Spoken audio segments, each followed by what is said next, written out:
अस्सलामुअलैकुम वीवर्स, कैसे हैं? उम्मीद करता हूँ तमाम वीवर्स खैरियत से होंगे। मलेशिया के शहर कुआलालंपुर से तमाम वीवर्स को खुशामदीद। आज की इस वीडियो का टॉपिक है कि मलेशिया में तनख्वाहों के बारे में, सैलरी के मामले में फ़्रॉड करने वाली कंपनियों में, या कोई सैलरी के मामले में आपको बताएं कुछ और दें कुछ, या आपको एक महीने का बता के 3 से 4 महीने के टाइम लेट करके सैलरी देने वाली कंपनी को आप किस तरह पहचान सकते हैं कि कंपनी टाइम पे सैलरी देगी, जो बात कर रही है उसको पूरा करेगी, या आपको एंड टाइम पे जाके धोखा देगी।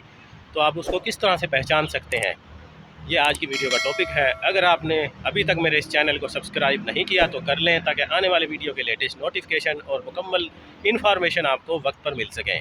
आइए इस मौजू पर तफसील से बात करते हैं। तो आज़ाद वीज़े वाले जो कि अपना काम तलाश करते हैं, उनको बताया जाता है कि हम 1 महीने के बाद आपको सैलरी देंगे। नॉर्मली 7 से लेकर 10 तारीख को जो महीने वालों की सैलरी है वो आ जाती है, क्योंकि 5 से 7 दिन कंपनी ले लेती है कोई हिसाब किताब करने में। तो उसके बाद यानी कि 7 या 8, 9, 10 इन तारीखों में सैलरी मिल जाती है, जो 1 महीने की सैलरी देते हैं। ठीक है, कुछ कंपनियां जो कि 15 दिन की तनख्वाहें भी देती हैं। लेकिन जब एक नया बंदा ये काम ढूंढता है, उसको बताया जाता है कि हम आपको महीने की सैलरी देंगे। जब वो काम ज्वाइन कर लेता है, मुकम्मल तौर पे काम करता है, इस उम्मीद से कि मुझे महीने के बाद तनख्वाह मिलेगी, ओवर टाइम लगा रहा है, बड़ी मेहनत से दिल लगी से काम कर रहा है। जैसे ही महीना आता है तो उसको बताया जाता है कि लिहाजा चेक पास नहीं हुआ, ये हो गया, वो हो गया, अगले महीने हम आपको 2 महीने की इकट्ठी दे देंगे। 2 महीने हो जाते हैं, फिर वो कहता है अभी 15 दिन रुको जी, अभी ये हो गया, वो हो गया, फिर वही टोपी ड्रामा करके हम आपको 15 दिन के बाद इकट्ठी दे देंगे। ठीक है, 3 महीने। हालांकि ऐसे ऐसे लोगों को मैं जानता हूँ 4-4 महीने के बाद उन लोगों ने काम छोड़ दिया है, इसलिए कि वो अगले महीने के चक्कर में कंपनी ने अभी तक उनको सैलरी नहीं दी है। वो काम छोड़ के चले गए कि 4 महीने हमारे ऑलरेडी बुक हो चुके हैं, अगर हम मज़ीद काम करेंगे तो मज़ीद हमारा टाइम नीचे फंस जाएगा। ठीक है, हम अपनी जेब से खा रहे हैं, जेब से मकान का किराया दे रहे हैं, जेब से हमारा जो कि ट्रांसपोर्ट का खर्चा वो हो रहा है, जो कि नॉर्मली 700 से 800 रिंगट महीने का खर्चा हो जाता है बंदे का, आज़ाद काम करने वाले का। ये मिडिल क्लास बता रहा हूँ आपको।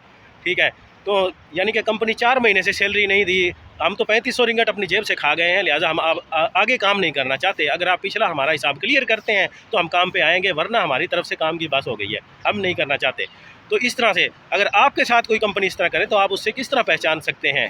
ठीक है, बाहर आपको कोई भी सप्लायर, एजेंट या बॉस आपको बताए कि हम आपको इतनी सैलरी देंगे, इतने दिन के बाद यानी महीने के बाद देंगे मिसाल के तौर पे, और 70 रिंगट आपको बेसिक, ओवर टाइम 1.5 देंगे, हम आपको रूम और ट्रांसपोर्ट देंगे, ये तमाम चीज़ें बताएं, तो आप उसकी बात पे बज़ाहिर तो यकीन कर लोगे। लेकिन जब आप काम के अंदर जाओगे तो आप जिन लोगों के साथ काम कर रहे हैं, उस कंपनी के जो वर्कर होंगे, उनके साथ काम करोगे, आप उनसे पूछोगे भाई क्या ये बंदा इतनी तनख्वाह दे रहा है जो ये बता रहा है, इतने दिन के बाद दे रहा है, ये रूम ट्रांसपोर्ट, ये जो जो बेनिफिट आपको बताए हैं वो दे रहा है या नहीं दे रहा है। तो वो आपको बताया जी वाकई ये सही कह रहा है, ये चीज़ें दे रहा है, या ये इनमें से कुछ चीज़ें नहीं दे रहा है, जो कि 7 से 10 तारीख यानी महीने की तनख्वाह जो बता रहा है वो महीने का दे रहा है या इतनी लेट कर रहा है।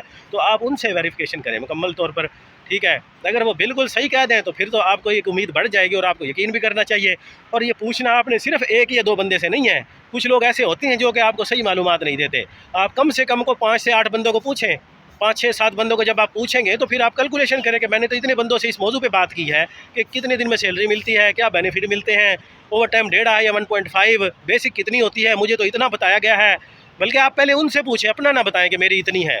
ठीक है, कुछ लोग होते हैं डायरेक्ट आ जाते हैं, उसकी तनख्वाह थोड़ी ज़्यादा होती है, 10 रुपये घंटा। जो सप्लायर में आते हैं उनको 8 रुपये या 9 रुपये मिलते हैं।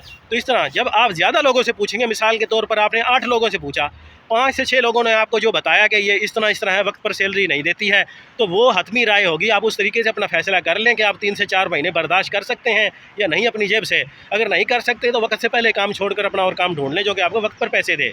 लेकिन अक्सर कंपनियां कहती हैं कि हम आपको 1 रुपया भी मरने नहीं देंगे।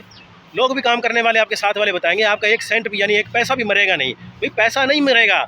ठीक है, अगर आपको टाइम पर पैसे नहीं दे रही कंपनी तो उस मिलने का क्या फ़ायदा। अब आपको ज़रूरत, आपको कंपनी नहीं दे रही, 6 महीने के बाद आपको इकट्ठी मिल जाएगी, मिल तो जाएगी, लेकिन 6 महीने का खर्चा आप कैसे चलाएंगे? 700 से 800 रिंगट। ठीक है ना, आप 4000 से 5000 रिंगट आप कैसे बैठ के खाएंगे? क्या आप घर से मंगवा के इतना खर्चा कर सकते हैं? 3 से 4 लाख रुपया पाकिस्तान से मंगवा के यहाँ खा सकते हैं बैठ के, भाई 6 महीने के बाद इकट्ठी सैलरी मिलेगी।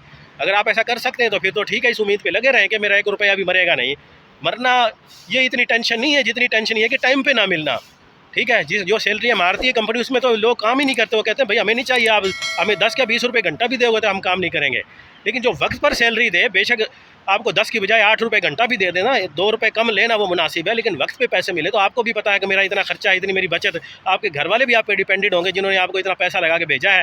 ये महीना ख़त्म होगा तो हमारे भाई को, हमारे बेटे को सैलरी मिलेगी, वो पैसे भेजेगा तो उनका भी निज़ाम चलेगा, आपका भी चलेगा। जबकि आपको खुद नहीं पता होगा कि मेरा क्या सैलरी है, क्या हिसाब किताब, कब मिलेगा कब नहीं, तो आप अपना भी ज़ाती तौर पर परेशानी में रहोगे। आपके घर वालों को भी यही होगा कि कब पैसे मिलेंगे, पता नहीं है, वो ना हमसे मंगवा ले, हम कैसे भेजेंगे।